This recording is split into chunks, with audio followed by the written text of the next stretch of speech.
Praise the lord. ద్వితీయోపదేశకాండం 27 అధ్యాయం 16 వచనం. తన తండ్రినైనను తన తల్లినైనను నిర్లక్ష్యం చేయవాడు శాపగ్రస్తుడు అని చెప్పగా ప్రజలందరూ ఆమేన్ అనవలెను. లేవీయులు ఈ వాక్యం చెప్పుచుండగా ఇజ్రాయేలు ఆమేన్ అంటున్నారు. ఆమేన్ అనగా అవునుగాక అని అర్థం.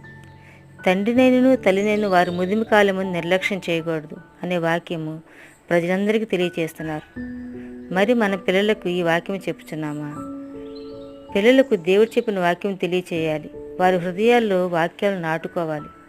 అప్పుడు వారు పెరిగి పెద్దవారైన తర్వాత దేవుని వాక్యానికి విలువనిచ్చి వారి తల్లిదండ్రులు నిర్లక్ష్యం చేయక సన్మానిస్తారు. మన తల్లిదండ్రులను సన్మానించినప్పుడు దీర్ఘాయుష్ వస్తుందని దేవుడు 10 ఆజ్ఞలు తెలియజేశారు. దీర్ఘాయుష్ అనేది తల్లిదండ్రులను బట్టి వస్తుంది.